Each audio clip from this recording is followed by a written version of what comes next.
አዳም ወዴት ነህ ያልከኝ በፍቅር ድምፅ ፈለከኝ። ማሰሪያው መደብደቢያው የክርስቶስ ሥጋና ደም ነው። እሱ ጋር ስንሆን ምን ይሆናል መሰላችሁ? ተቀድሰህ ስትወጣ መንገድህም ይከፈታል። የክርስቶስን ሥጋና ደም ወስደህ ስትሄድ ዓይንህም ይገለጣል። የማይታየውን ታያለህ።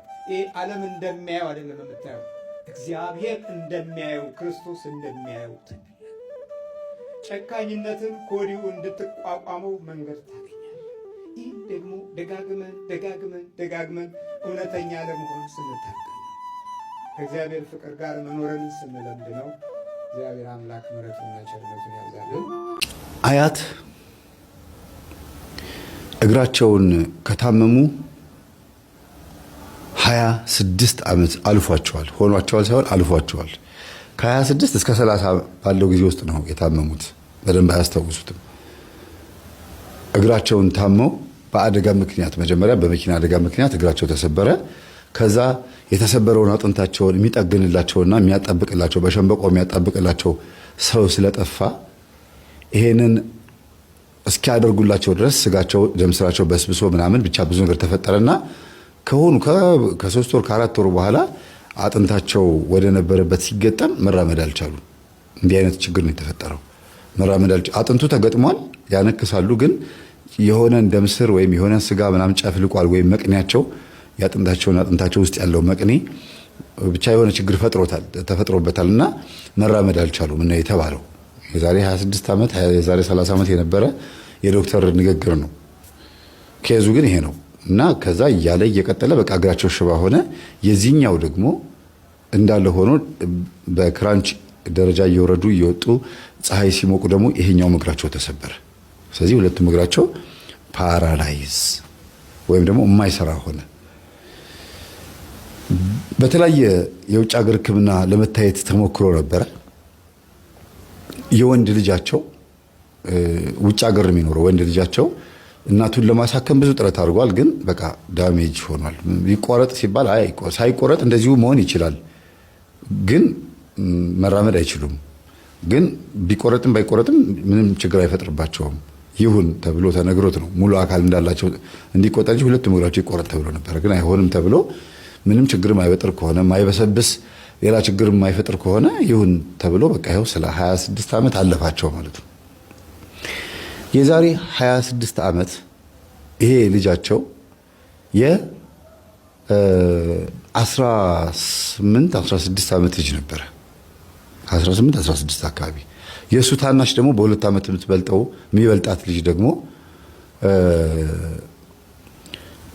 እንግዲህ የስንት ዓመት ትሆናለች? 15 ዓመት እንደዚህ ምናምን ትሆናለች ማለት ነው። 15 ዓመት ምናምን ትሆናለች እና ሴት ልጅ በእድገቷ በጣም ፈጣን ስለሆነች እድሜዋ 20 ዓመት 18 ዓመት ሲሞላ ሰውነቷም ግዙፍ ነው ፊዚካሊ ምናምን በአጠቃላይ የልጅቷ ፍጥነት ምናምን ለትዳር የደረሰች አይነት ነገር መስላ ስለታየች ብዙ ወንዶች ይፈልጓታል እና እዚህም እዛም እያለች እየተልከሰከሰች ታስቸግራቸው ነበር እናትየውን ልጃቸውን ያልኳችሁ።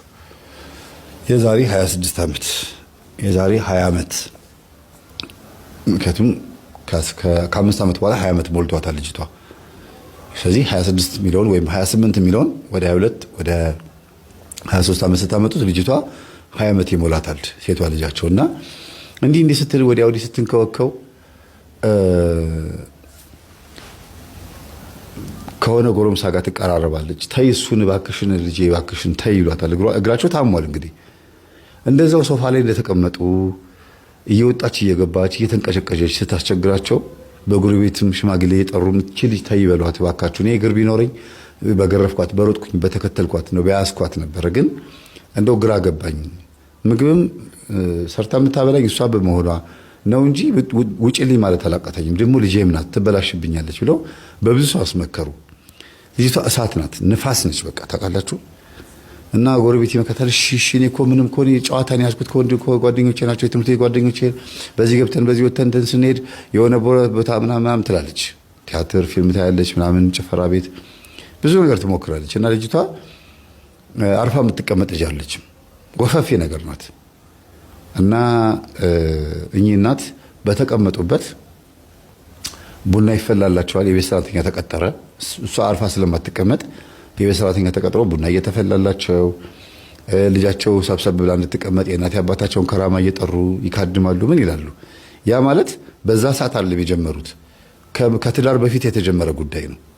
እና የእናት አባቴ አምላክ ልጆቼን ጠብቅልኝ፣ እንደው እግሯን እንደው ሰብስባ እንድትቀመጥ ልብ እንድታረግ ቀልቧን ሰብስብልኝ ምናምን እያሉ ይላሉ። ባይዘው ቀልብ ማለት እና ቆሌ ማለት ተመሳሳይ ነው። የዛር መንፈስ ስም ነው።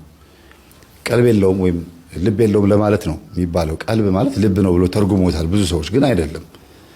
ይሄን ለማወቅ የገጠሩን ሕዝብ ማወቅ መጠየቅ በቂ ነው።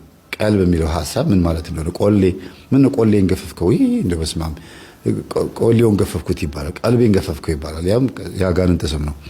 ግን እንደ ቀልድ ተወስዶ የሰው ልብ ወይም ደግሞ ቆሌ ሲባል የሆነ እኛ ላይ ያለ የሆነ የሚጠቅመን ኃይል ተደርጎ ተወስዶ ገፈፍኩት ይባላል። ይቺ ልጅ በገባሽ በወጣሽ ቁጥር ታስደነግጣቸዋለች። እንደው አንቺስ ምን ይሻል እንዳረግምሽ እርግማኔ ቅርብ ነው። ድንገት ገብታ እማዬ ምናምን ብላ ትገባለች እና ድንግጥ ይላሉ ከተኙበት እንዴት ደንግጠው እንደሚነሱ። ተይ ልጄ እንደዚህ አታስደንግጪ፣ አይምሮ እየተጎዳ ነው እረፊ በጣም ነው የሚናገሯትና አዝነው አንድ ቀን አለቀሱ። ምን ይሻልሻል ልርገምሽ አሏት። አይ እማዬ ደግሞ የእናት እርግማን እንኳን አይደርስም፣ እንደው እግርሽን ይስበረው በቃ እግርሽን ሰብሮ እዚህ በተቀመጥሽ የትም ባልሄድሽ አሏት።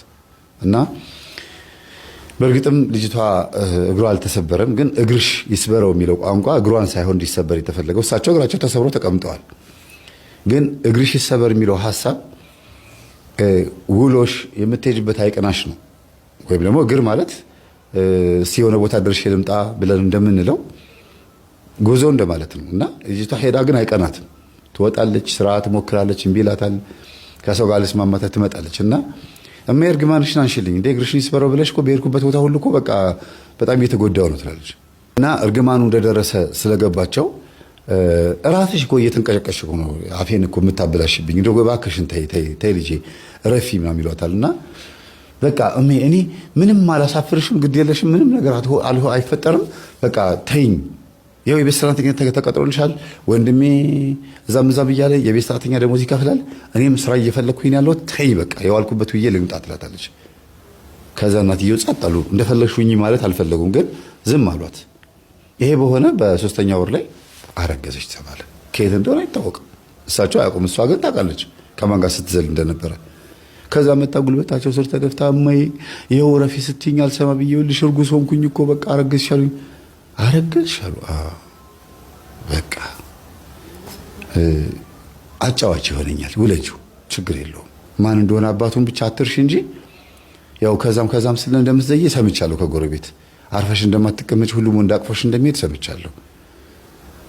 ምንም ማረጋ ወንድምሽ ግን ከሰማ ምን እንደሚያርግሽ አላውቅም፣ ያንጠለጥልሻል።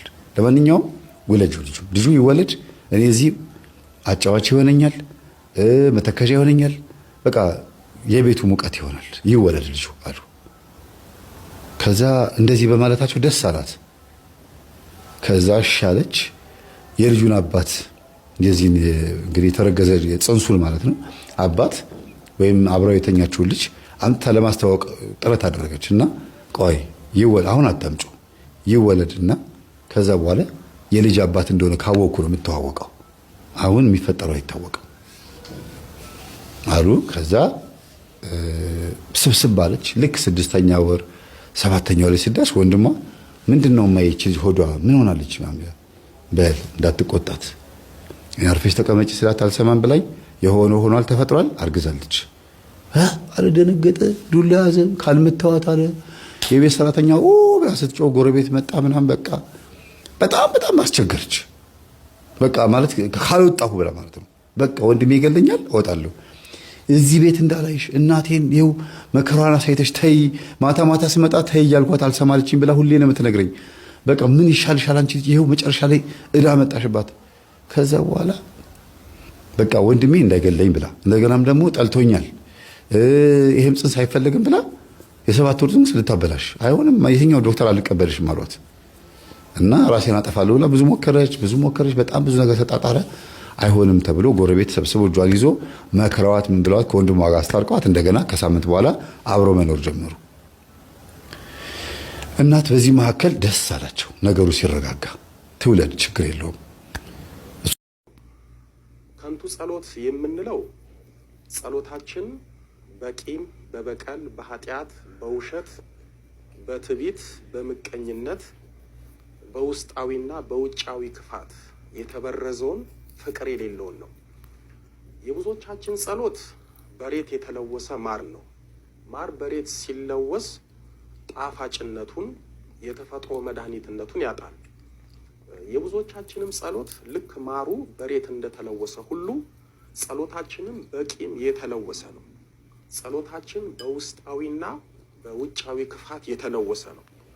ጸሎታችን በዝሙት፣ በውሸት፣ በሐሜትና በክፋት የተለወሰ ነው። እንዲህ አይነት ጸሎት ከንቱ ጸሎት ነው። በሬት የተለወሰ ማር መድኃኒትነቱን እንደሚያጣ ሁሉ የእኛም ጸሎት በቂም፣ በክፋት፣ በውሸት፣ በሐሰት፣ በኃጢአት የተለወሰ ስለሆነ ለእኛም ለሰውም መድኃኒት አይሆንም። በስጋም በነፍስም የታመምነውን አይፈውስም። ምክንያቱም ጸሎታችን በሬት የተለወሰ ማር ነውና ሰው በሰደብንበት፣ ሰው ባማንበት፣ ሰውን ክፉ በተናገርንበት፣ ሐሰት በተናገርንበት አፋችን ውዳሴ ማርያም፣ አርጋኑን፣ ሰይፈ ሥላሴ፣ ዳዊትና የትኛውንም ጸሎት በኃጢአት በተበላሸው አንደበታችን፣ በኃጢአት በቆሸሸው ማንነታችን ብንጸልይ እግዚአብሔር አይሰማንም። በዚህም ጸሎታችን ከንቱ ይሆናል።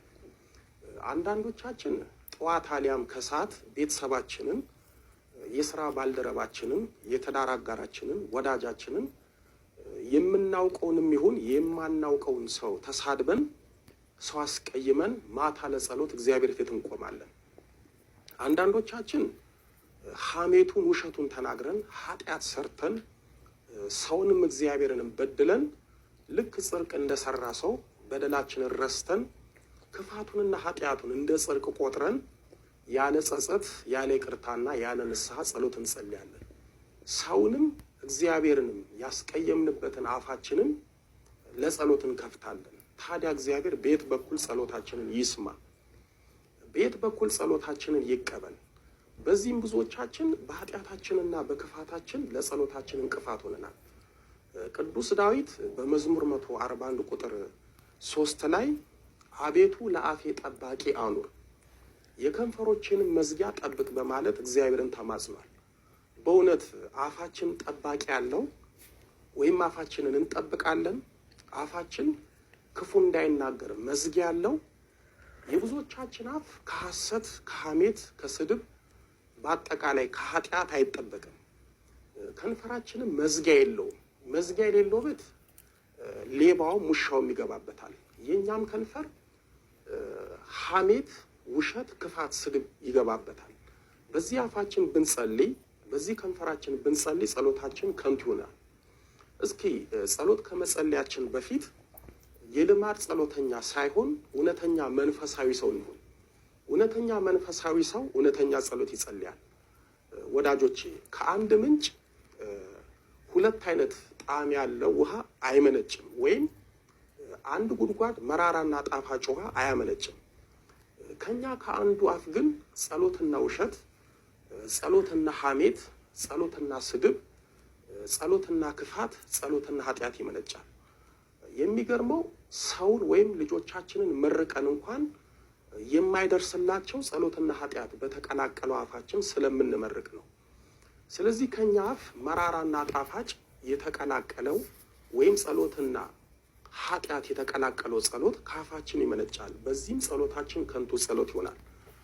ቅዱስ ጳውሎስ በቆላሲስ መልእክቱ በምዕራፍ 3 ቁጥር 8 ላይ ከአፋችሁ ስድብን፣ የሚያሳፍር ንግግርን እነዚህን ሁሉ አስወግዱ በማለት ሰው አንደኛ ከአፉ ስድብን ካላስወገደ፣ ሁለተኛ የሚያሳፍር ንግግርን ካፉ ካላራቀ መንፈሳዊ ሕይወቱ ባዶ እንደሚሆን፣ ጸሎቱም ከንቱ እንደሚሆን ተናግሯል።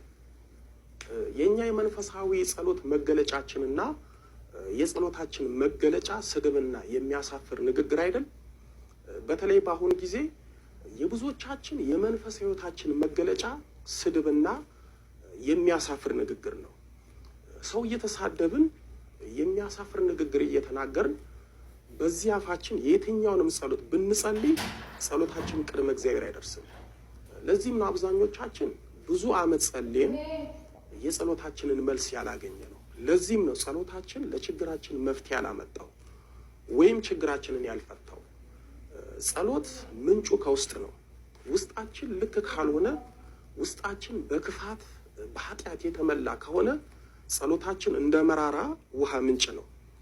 ብዙዎቻችን ጸሎት ስንጸልይ የምንጠነቀቀው ለቃላት ግድፈት፣ ለአነባበብ ስርዓት፣ ለጸሎቱ ይዘት እንጂ ውስጣችንን ለማንጻት፣ ውስጣችንን በቅድስና ለማስጌጥ፣ ውስጣችንን በመልካም ነገሮች ለመገንባት እንጨነቅ። መንፈሳዊ ነን የምንለው የምንጠነቀቀው የምንጨነቀው በመጽሐፍ ለምናደርሰው ጸሎታችን እንጂ ለእግዚአብሔር አንጠነቀቅም። ውስጣችን በኃጢአትና በክፋት ቆሽሾ ጸሎት ማድረግ በራሳችን ላይ ማሾፍ ነው። ልብሳችን ሲቆሽሽ ቆሻሻውን የምናነጻውንና የምናጥበውን ያህል ውስጣችን፣ ነፍሳችን፣ ስጋችን በኃጢአት ስትቆሽሽ በንስሐ አናነጻም፣ በንስሐ አንነጻም። ጌታችን በዚህ በማቴዎስ ወንጌል በምዕራፍ 9 ቁጥር 17 ላይ ባረጀ አቆማዳ አዲስ የወይን ጠጅ የሚያኖር የለም፣ ቢያደርግ ግን አቆማዳው ይፈነዳል፣ የወይን ጠጁም ይፈሳል፣ አቆማዳውም ይጠፋል። ነገር ግን አዲሱን የወይን ጠጅ በአዲሱ አቆማዳ ያኖሯል፣ ሁለቱም ይጠባበቃሉ በማለት በምሳሌ ተናግሯል። ይህ የጌታችን እውነተኛ ምሳሌያዊ ትምህርት የኛን የጸሎት ሕይወት ይመለከታል። ባረጀ አቆማዳ አዲስ የወይን ጠጅ የሚያኖር የለም፣ ቢያደርግ ግን አቆማዳው ይፈነዳል ያለው የኛ መገለጫ ነው። እንደ አዲስ የወይን ጠጅ የሆነውን ጸሎታችንን እንዳረጀ አቆማዳ በሆነው በኃጢአት ባረጀ ውስጣዊ ማንነታችን ውስጥ ጸሎታችን ተቀባይነት አይኖረውም፣ ኃይልና ተሰሚነት አይኖረውም። ብዙዎቻችን ውስጣችን ያረጀ ያፈጀ አሮጌ አቆማዳ ነው። ወጣት ነን፣ ጎልማሳ ነን፣ ነገር ግን ውስጣችን በክፋት አርጅቷል። ውስጣችን በውሸት፣ በምቀኝነት፣ በቂም በቀል፣ በዝሙት፣ በተለያየ ኃጢአት አርጅቷል። አብዛኞቻችን ንጹህ ልብስ ለብሰን ንጹህ ነጠላ ለብሰን በንግስ ወይም በክብረ በዓል በቤተ ክርስቲያን ብንታይም ውስጣችን በኃጢአት ቆሽሿል። ውስጣችን አዲስ የወይን ጠጅ አቆማዳ ሳይሆን በኃጢአት በክፋት ወዘተ ያረጀ አሮጌ አቆማዳ ነው። ስለዚህ ጌታችን የወይን ጠጁም ይፈሳል አቆማዳውም ይጠፋል እንዳለ ሁሉ በእውነተኛ ንስሐ ባልታደሰ ሰውነት በአሮጌ ማንነት የምንጸልየው ጸሎት ከንቱ ሆኖ ይፈሳል፣ ጸሎታችንም ይጠፋል። አሮጌ አቆማዳ ስላረጀ ቀዳዳ ይኖረዋል።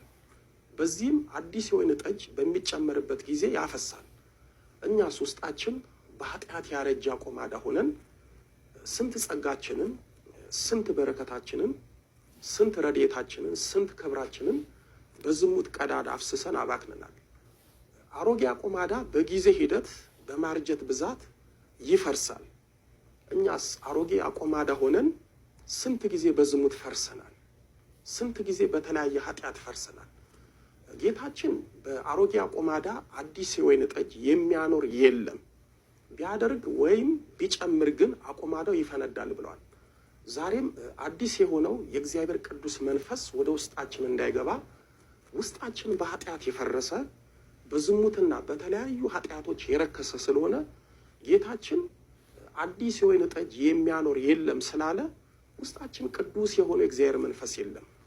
ምክንያቱም ውስጣችን በንስሐ ያልተሰራ በመንፈሳዊ ሕይወት ያልተገራና ያልታደሰ አሮጌ አቆማዳ ነውና ለእግዚአብሔር ጸሎት ስናቀርብ በኃጢአት የቆሸሸውን ውስጣዊ ማንነት የሚታየውን ሰውነት በንስሐ ውሃ አጥበን በንስሐ በታጠበ ሰውነትና ማንነት ጸሎታችንን ስናቀርብ እግዚአብሔር ንጹሕ የሆነውን የጸሎት መስዋዕታችንን ይቀበላል። እንደ አዲስ የወይን ጠጅ አቆማዳ ውስጣችንን በንስሐ ከታደሰ፣ ውስጣችን በቅዱስ ቁርባን ከተቀደሰ ውስጣዊ ንጽሕና፣ ውስጣዊ ቅድስና ከውስጣዊ ጸሎት ጋር ሲተባበር ጌታችን አዲሱን የወይን ጠጅ በአዲሱ አቆማዳ ያኖረዋል፣ ሁለቱም ይጠባበቃሉ እንዳለ ይሆናል። ውስጣዊ ንጽሕናችንና ውስጣዊ ጸሎታችን ይጠባበቃሉ፣ ይተጋገዛሉ። በዚህም ጸሎታችን ከንቱ ጸሎት አይሆንም። እግዚአብሔር ለሙሴ በኦሪት ዘዳግም በምዕራፍ 22 ቁጥር 9 ላይ የዘራው ዘርና ከወይኑ የወጣው አንድ ሆነው እንዳይጠፉብህ በወይኑ ቦታ ላይ ሁለት አይነት ዘር አትዝራ በማለት ነግሮታል። ይህ ቃል ሁለት ዘር ለምንዘራ ለኛ ለክፎቹ ለኃጢአተኞቹ ክፋትንና መልካምነትን ለምንዘራ ኃጢአትና ጸሎት ለተቀላቀለብን ይሰራል። ዛሬም ካፋችን የሚወጣው ሁለት ዘር ነው፣ ጸሎትና ኃጢአት። ሁለት ዘር ዘሪ በመሆናችን ጸጋችንን፣ በረከታችንን፣ ተስፋችንን፣ ዘላለማዊ ህይወታችንን ቀባሪ ሆነናል። መቼም ሁሌ ትሰማላችሁ አባቶቻችን ጸሎት ሲያሳርጉ ኃጢአታችንን ግዱፍ ጸሎታችንን ውኩፍ ያደርግልን የሚሉት ጸሎታችን ከንቱ አይቀርም በአንተ ዘንድ ተቀባይነት ይኑረው ማለታቸው ነው። በእውነት እግዚአብሔር ጸሎታችንን ከንቱ አያደርግብን። ጸሎታችንን በእኛ ኃጢአት ምክንያት ከንቱ አይሁንብን። በክፍል 2 ደግሞ ጸሎትና ቂም በሚል ርዕስ እንማማራለን። እኔ የሚለው የመታችዋን ባህሪ ህይወት፣ ነፍስ፣ ህልውና ወክሎ ነው። መታቾች በሚመትቱበት ጊዜ መንፈሳቸው እዚህ ሲመጣ የመታቾቹን ነፍስ፣ አካል፣ ባህሪ፣ ጠባይ ወክሎ ነው የሚናገረው። ልክ በሚሞቱበት ጊዜ ልክ እንደዚሁ እንደ መንፈሱ እኔ ሲኦል እገባለሁ ብለው ነው ወደ ሲኦል የሚሸሹት። ምክንያቱም ስራ ነው። ይህንን ብረት አንድ ፋብሪካ እና ሰው አንድ ጋር ሆኖ ነው ብረት ያደረገው። ቆርቆሮውንም ብረቱንም ብረት ያደረገው በተፈጥሮ ብረት ሆኖ በአፈርነት ቢቀመጥም ህልውና እንዲያገኝ እንደዚህ እንዲያገኝ ያደረገው ሰውና የሰው መሳሪያ ነው። ስለዚህ ይህንን ስናይ ማሰራው ለሚለው ሰው እንደሰራው እናምናለን። ልክ እንዲህ አይነት ተንኮል ውስጥ የሚገቡ ሰዎች፣ እንዲህ አይነት መንፈስ ውስጥ የሚገቡ ሰዎች ደግሞ ልክ መንፈሱን ወደዚህ ሲልኩት የተንኮል አካላዊ ህልውና መግለጫ ነው ያ ሰው። ስለዚህ ሰይጣኑና ላኪው አንድ አይነት ጠባይ ያላቸው ማለት ነው። እና እኔ ይላል ሰይጣኑ የመታቿን ህይወት ተክለ ቁመና ይዞ ነው እኔ የሚለው።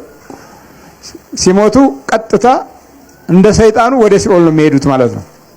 መዝሙር 90 በልዑል መጠጊያ የሚኖር ሁሉም በሚችል አምላክ ጥላ ውስጥ ያድራል። እግዚአብሔርን አንተ መታመኛዬ ነህ እለዋለሁ። አምላኬና መሸሸጊያዬ ነው፣ በእርሱም እታመናለሁ። እርሱም ከአዳኝ ወጥመድ ከሚያስደነግጥ ነገርም ያድንሃልና በላባዎቹም ይጋርድሃል፣ በክንፎቹም በታች ትተማመናለህ። እውነት እንደ ጋሻ ይከብሃል፣ ከሌሊት ግርማ፣ በቀን ከሚበር ፍላጻ፣ በጨለማ ከሚሄድ ክፉ ነገር፣ ከአደጋና ከቀትር ጋኔን አትፈራም። በአጠገብህም 1000 በቀኝህም 10,000 ይወድቃሉ፣ ወደ አንተ ግን አይቀርቡም።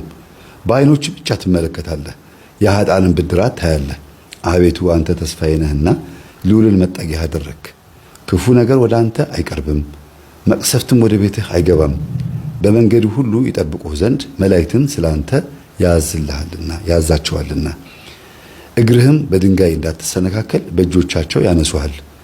በተኩላውና በእባቡ ላይ ትጫማለህ፣ አንበሳውንና ዘንዶውን ትረግጣለህ። በእኔ ተማምኗልና አስጥለዋለሁ፣ ስሜንም አውቋልና እጋርደዋለሁ። ይጠራኛል እመልስለትማለሁ፣ በመከራውም ጊዜ ከእርሱ ጋር እሆናለሁ።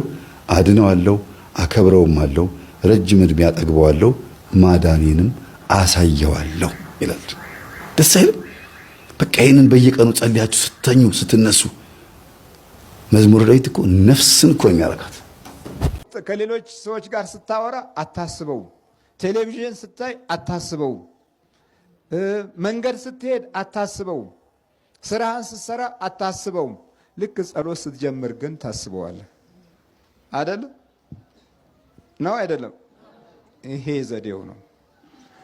በአእምሮህና በህሊና በልቦና ውስጥ ባሉት መስመሮች ላይ የራሱን አካሄድ ለመዘርጋት የሚጠቀምበት ስልትና ጥበብ ያንተን ጎደሎነት በጸሎት ሰዓት ማምጣት ነው።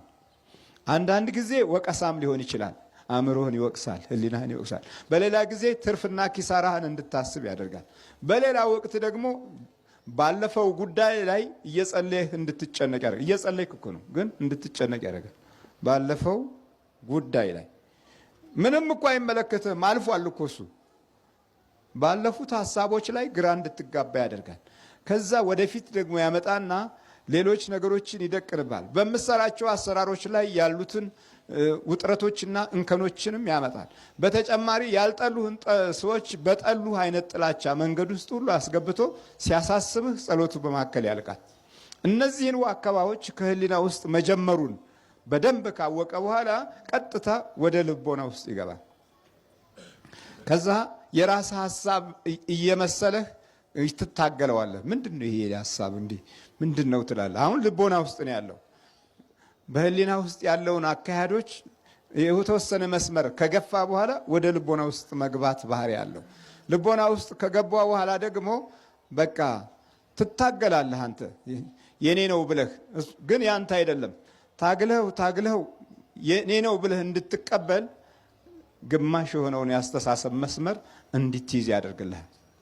በዚህ ጊዜ ፍንጭ ሳይሰጥህ የማንነቱ ባህሪ ሳይታወቅ በመንፈሳዊ ረገድ ውስጥ ላሉት እርምጃዎች ብዙዎቹ መንገዶች አብሮ ስለሚሄድ ማንነቱ በባህሪ ውስጥ የተደበቀ ነው። ይህንን ልምድ ለዘመናት ያካበተ መንፈስ ስለሆነ ይህንን ዘዴና ጥበብ በዚህኛው የተዋከበ ትውልድ ውስጥ ወደ ተግባር ለመለወጥ ብዙ አይቸገርም ማለት ነው። ለምን? ልምድ አለው። ከላይ ወደ ታች የመጣ ነው የምላችሁ። ይሄ መንፈስ ከላይ ወደ ታች ነው የሚመጣው። ከታች ወደ ላይ የሚሄዱት ገና ለስያሜው የሚንገበገቡና ይህን ስያሜ ተከትለው ለመሾም የሚሮጡ መንፈሶች ሊሆኑ ይችላሉ። ግን ይሄ ከላይ ወደ ታች የሚመጣው እጅግ በጣም ስልታዊ ጥበብ የተሞላ ነው። ብዙ ጊዜ ለዚህ ነው ይሄ የጠቋር መንፈስ የቤተሰብ ነኝ የውርስ ነኝ እያለ ብዙ ውጊያዎችን ተደብቆ ከተገለጠም በኋላ እንኳ ቶሎ ላለመልቀቅ የሚያደርጋቸው ግብግቦች ከዚህ መሰረት የተነሳ ነው። ሌላው ለየት ያለው ባህሪው ደግሞ አእምሮ ውስጥ ውሳኔ የመስጠት ችሎታው መኖሩ ነው። የራሳችን ውሳኔ እንዲመስለን በማጽደቅ ጎዳና ውስጥ ሲሄድ አንተ ራስህ ያከናወንከው ይመስልህና ውሎ ሲያድር ህሊናህን የሚወቅስ ነገር ይመጣል። አሁን ከህሊና ከልቦና ከአእምሮህ ጋር በስፋት እየተጣላህ ስለምትኖር ጭንቀት ከህይወት ውስጥ አይወጣም። መጨነቅ ከህይወት ውስጥ አይወጣም። ለምን? ይሄ የጠቋር መንፈስ ነው። በብዛት የማስጨነቅ ጥበቦችን ደግሞ ጎላ አድርጎ ለማምጣት አይፈልግም። ለምን? እንዳትዋጋውና ስልቱን እንዳታውቅ ይፈልጋል። አንዳንድ ጊዜ የሚከተሉት አይነት የጭንቀት ጠባዮች አሉ። የተደበቁ ጭንቀቶች፣ የሚታዩ ጭንቀቶች፣ የሚገለጡ ጭንቀቶች። የተደበቁ ጭንቀቶች ባል ለሚስቱ፣ ሚስት ለባል የማይናገረው ጭንቀት ነው፣ ግን ጭንቀት አለ። የተገለጡ ጭንቀቶች እኔ እንጂ ያስጨንቀኛል ምን እንደሆነ ብለህ በቋንቋ ለመግለጥ የምትችለው ጭንቀት ነው። ምን እንደሆነ ግን አታውቀውም። የተሰወሩ ጭንቀቶች ደግሞ የትኛው ክፍል ላይ እንደሆነ የጭንቀትህ መስመር ይጠፋሃል። አእምሮዬ ላይ ነው፣ ልቦናዬ ላይ ነው፣ ህሊናዬ ላይ ነው ብለህ ትፈልገዋለህ፣ ግን አታገኘውም። አንዳንድ ጊዜ እግርህ ራሱ ይጨንቀሃል። እንግዲህ እግር ጨነቀ ሲባል አስቡት። ያለበት ስፍራ በሚሆንበት ወይም ሰውነትህ ላይ የተደበቀበት አካል ላይ ሲሆን ትንሽ በጸሎትና በእምነት የተወሰነ መስመሮችን ይሄድክ ከሆነ እንዲህ አይነት የመጨናነቅ ጠባይ የማይመችህ ነገር ይሆናል። ይሄ የዚህ የጠቋሩ መንፈስ ስልትና ጠባይ ነው። ወገቤን ጨነቀኝ ብትል አሁን እንደው የሕክምና ባለሙያ ይስቃሉ። እንዴት ወገብ ይጨንቃል ይልሃል። ግን አንተ የጨነቀ ወገብህን ነው። ውስጥ እግሬን ይጨንቀኛል ልትል ትችላለህ። አያምህም፣ ግን የሆነ ነገር ከውስጥ እግርህ አለ።